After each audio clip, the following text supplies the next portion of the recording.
Good morning, Year Ones. It's Mrs. Wilkinson here. Now it's Thursday, so that means it's Active Read Day. And normally it would be Mrs. Giles reading your story. But I'm helping Mrs. Giles out a little bit now as she's busy in school.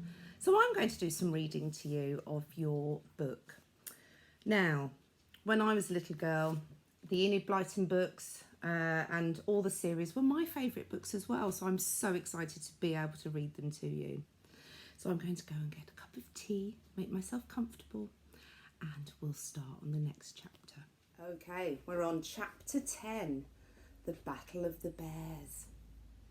Goldilocks, the three bears, the girls and Moonface all went out of the little cottage. How strange it seemed to see roses blossoming over the walls when ice and snow lay all around. The thing is, where do we go to find the polar bears? Said Goldilocks. Over there, towards the sun, said the father bear.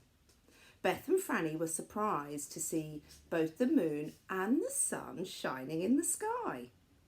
They followed the father bear, slipping and sliding and holding on to one another. It was very cold, and their noses and toes felt as if they were freezing. Suddenly they saw the little snow house that Joe had built for the magic snowman. Look, said the father bear. We'd better make for that. But before they got there, a big white figure squeezed itself out of the snow house and saw them. It was the magic snowman. As soon as he saw the three bears and the others, he began to shout loudly in a windy, snowy voice. Enemies! Enemies! Hey, bears, come and send off the enemies. We're not enemies, yelled Moonface, and Goldilocks ran forward to show the snowman that she was a little girl. But Moonface pulled her back. He didn't trust that old snowman. The snowman bent his big fat body down and picked up great handfuls of snow. He threw one at Goldilocks. She ducked and it passed over and hit the baby bear. Ouch, he said, and sat down in a hurry. Then everything happened at once. A crowd of white polar bears hurried out of their underground home to help the snowman, and soon the air was full of flying snowballs. The snow was hard and the balls hurt when they hit anyone. It wasn't a bit of good the girls shouting that they were friends, not enemies. Nobody heard them. And soon there was a fierce battle going on. Oh dear, gasped Beth, trying her best to throw straight. This is dreadful. We shall never rescue Joe by behaving like this. But there really didn't seem anything else to be done. After all, if people are fighting you, you can't do much but defend yourself. And the three bears and the girls and Moonface felt very angry at having hard snowballs thrown at them. Smack, thud, biff, squish. The snowballs burst as they hit, and soon there was a great noise of angry "ooh" from the white bears and "ooches" from the teddy bears, and yells from the children and screeches from Moonface, who acted as if he was mad, hopping about and yelling and kicking up snow, as well as throwing it. Sorry, lost my place then. His big round face was a fine target for snowballs, and he was hit more than anybody else. Poor Moonface. Now, whilst this fierce battle was going on, where do you suppose Joe was? As soon as he heard the cry of enemies, enemies, he had hidden in a corner, for he didn't want to be mixed up in any fight. When he saw the white bears going out, and he was left all alone, he began at once to think about escaping. He crept to the hole that led above ground. The battle was some way off, so Joe did not see that the enemies were really his own friends. If he had, he would have gone to join them at once. What a terrible noise they are all making, he thought. It sounds like a battle between gorillas and bears to me. I'm not going anywhere near them. I'd be eaten up or something. I shall just run hard the opposite way and hope I'll meet someone to help me. So Joe, dressed in his big white woolly coat and looking just like a white bear himself, crept off over the ice and snow, not seen by anyone. He ran as soon as he thought he was out of sight. He ran and he ran and he ran. But he met nobody. Not a soul was to be seen. Only a lonely seal lay on the shelf of ice, but even he dived below as soon as he saw Joe. And then Joe stopped in the greatest astonishment and stared as if his eyes would fall out of his head. He had come to the cottage of the 3 bears, standing all alone in the middle of the ice and snow, and, of course, its roses were still blooming around it, scenting the air. "I'm dreaming," said Joe. "I simply must be dreaming. A cottage with roses here in the middle of the snow. Well, I shall go and see who lives there. Perhaps they would give me something to eat and let me rest, for I am very hungry and tired." He knocked at the door. There was no answer. He opened the door and went in. How he stared! There was no one to be seen at all, but on the table stood 3 bowls of steaming porridge, 1 big, 1 middle-sized and 1 small.